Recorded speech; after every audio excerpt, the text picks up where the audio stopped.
Today we have a fascinating story about Henry Box Brown. It's been a few years since I heard this story, but I've been fascinated from the moment I heard it. So I'd like to share it with you for those of you who haven't heard it, and you can also perhaps revisit it.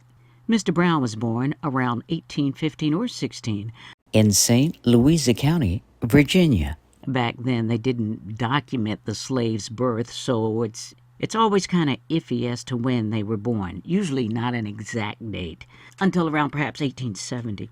Henry Box Brown worked in a tobacco factory in Richmond. At the time, he was known as Henry Brown. Here's a story as to why he became Henry Box Brown. His goal was to escape enslavement, as his wife and children were sold to other slave owners. He was determined to escape slavery. He had quite a creative mind. Here's what Henry did next.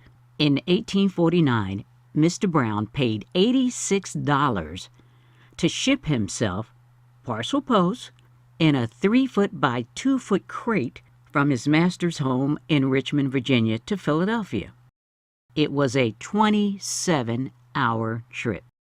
First, he traveled by wagon, then railroad, and finally he arrived in Philadelphia on a steamboat.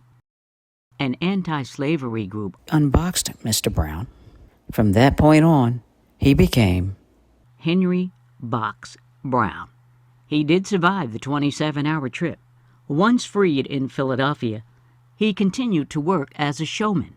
He was a showman, a speaker, a magician, which is probably how he got the idea anyway to pack himself in a box.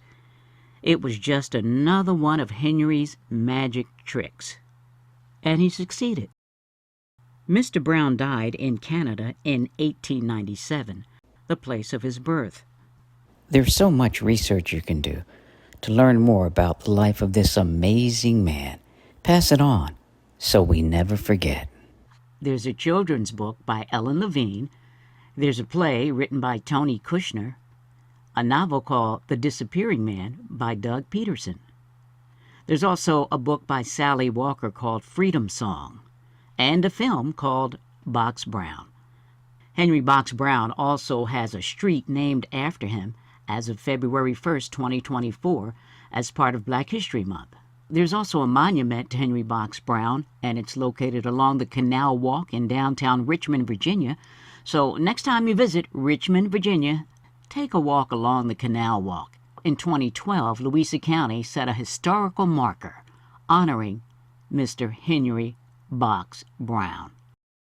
I thought you'd enjoy it, something you can teach the rest of the family about. I think everybody's amazed by the fact that you could send yourself parcel post on a 27-hour trip. But he had good reason to. He had nothing else there. His wife and children were sold off to other slave owners, so he decided he wanted to release himself from enslavement. Thus the long trip in a box to Philadelphia. Please share this story. And also, don't forget to subscribe. Subscribing to the channel is absolutely free. We'll have more stories like this in the future, and videos. We'll also have stories from the descendants of some of our ancestors. Thank you for joining us. We'd love to hear your story. We'll see you next time. Don't forget to like us and subscribe.